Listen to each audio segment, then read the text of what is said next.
Chegaram ao canal pela brecha que sobe a partir do rio, com os estilingues prontos para a batalha e os olhos espremidos, costurados, quase no fulgor do meio-dia. Oi gente, tudo bem? Eu sou a Ana Lu e eu li Temporada de Furacões, da Fernanda Melchor, com tradução para o português de Antônio Chechenevski. A primeira vez que eu ouvi falar desse livro foi no canal da Bárbara, o Beijo Barbari. Eu acho sempre impressionante a versatilidade que a Bárbara busca trazer para suas leituras. Sempre que eu escuto falar de um autor novo, contemporâneo, é através dela.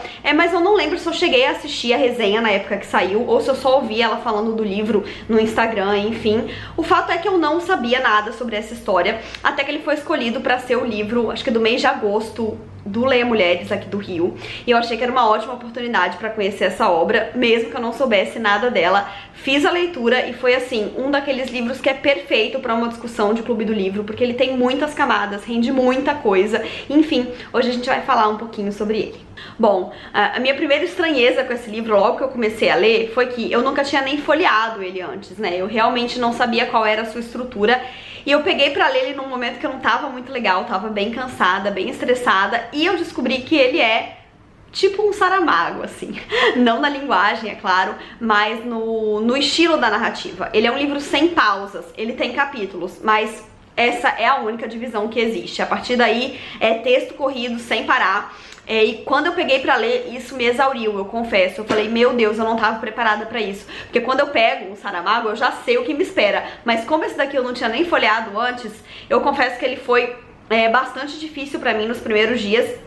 Me incomodava eu não ter como pausar, mas depois que eu engrenei nele também, aí era eu que não queria pausar. E esse livro, gente, como eu falei, ele é cheio de camadas e ele é muito dolorido e muito reflexivo.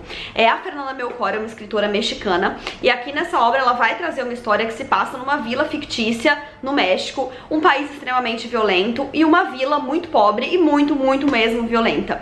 E tudo vai começar, né, a história, que o ponto de partida dessa história é o fato de que um grupo de crianças está brincando na beira do rio, um lugar em que eles sempre brincavam, e eles se deparam então com um corpo. Logo se descobre que o corpo era da bruxa, né, um personagem ali desse vilarejo, que é aquela história meio Geni, sabe? Taca a pedra na Geni, mas no final das contas todo mundo precisa de Geni pra alguma coisa. Então, a bruxa, ela é um personagem que remete muito à história da Geni, porque logo que a gente vai descobrindo sobre a sua vida, a gente percebe que ela é aquela pessoa em que todo mundo joga pedra, mas na hora do vamos ver, todo mundo corre atrás dela, porque ela era uma mulher que mexia com ervas, né? Então as pessoas procuravam ela quando estavam precisando de uma ajuda na saúde e até para outro tipo de coisa, né? Como abortos e afins. Então a gente começa já com a morte dessa personagem. Ela aparece ali boiando num rio, uma situação extremamente violenta, né? Porque crianças brincando não devem encontrar um corpo. Mas, enfim, a partir disso que o livro começa. E aí a gente tem vários capítulos que tem foco em personagens diferentes.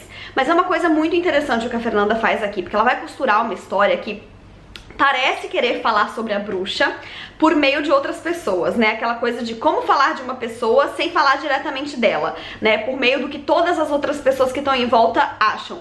Só que no fim das contas é aquela coisa de o que você pensa sobre uma pessoa diz mais sobre você do que sobre ela. E no fim das contas uma história que é um monte de retalhos costurados pra se falar da bruxa fala muito mais das outras pessoas, da forma com que elas vivem, da forma com que elas pensam e afins. E é aquilo, né? A gente tá falando de uma pequena cidade extremamente violenta, extremamente marginalizada, muito pobre, muito violenta, e os personagens todos estão inseridos nesse meio. Então a gente vai cavucando essas histórias pra tentar chegar na solução, né, de, afinal de contas, quem matou a bruxa, por que ela tava morta naquele rio, naquele dia, e pra isso a gente vai conhecendo, né, diversos outros personagens e como que eles podem estar envolvidos nessa questão.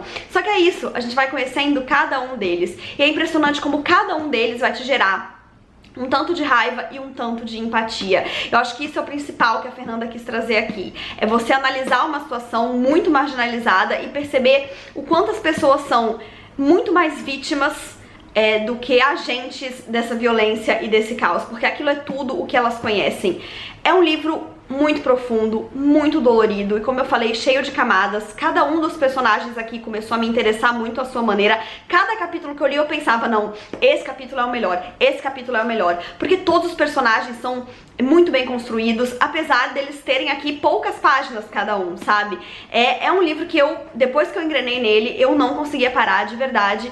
E muito no Leia, né, a discussão do Leia muito se pautou na questão do afeto. E aí eu fui dar uma olhada novamente aqui no prefácio desse livro, e a primeira frase do prefácio já é a seguinte: não existe amor em Lamatossa. Lamatossa, que é o nome do vilarejo. E no Leia, uma das coisas que foi puxada foi: é um livro que não tem nenhum afeto. E aí eu confesso que eu discordei na hora que falaram, mas eu sou meio tímida, ainda mais pra contrariar, né, algo que tava todo mundo, parecia que tava concordando, mas eu não achava isso, até que alguém mais corajoso que eu levantou a mão e falou: eu acho que vocês estão equivocados, eu acho que tem afeto sim. Porque eu conseguia ver afeto, eu conseguia ver que as pessoas, de uma forma ou de outra, elas se cuidavam, elas queriam se ajudar, por mais que fosse uma coisa meio torta, por mais que muitas vezes fosse também um pouco violento, mas dava pra perceber muito bem quando elas queriam se ajudar, quando elas queriam cuidar umas das outras. E aí a discussão acabou caminhando pra um lugar muito interessante, que qual é a forma que a gente, aqui dessa nossa posição privilegiada, acredita que seja o afeto, né? Como que a gente vê o carinho, como que a gente vê a construção das relações, e por que é que a gente não acredita no afeto quando ele vem de uma outra maneira, né? Quando ele vem de outras pessoas. Como é o afeto de pessoas que vivem nessa situação, onde elas só têm violência, elas só têm pobreza. É de outra maneira, né? Não é da nossa maneira. E nem por isso não é afeto. Tem amor sim nesse livro. É difícil de enxergar? Talvez. Você tem que fazer um exercício pra entender? Muito provavelmente. Mas você consegue enxergar quando você tá disposto, né? Elas são pessoas, no fim das contas, e pessoas têm sentimentos, independente da situação em que elas estejam. Então, assim, eu achei extremamente inteligente, sagaz a obra da Fernanda, dolorida sim, e eu lembro que no Leia, alguma das pessoas que tava lá fez uma pesquisa no Google e falou que tá com um novo livro aí da Fernanda pra sair, e que também parece ser muito dolorido quanto esse, né? Essa parece ser a pegada dela, mas que eu fiquei com vontade de ler mais uma vez, porque eu acho que essa autora tem muito, muito a trazer pra gente. Gostei bastante desse livro.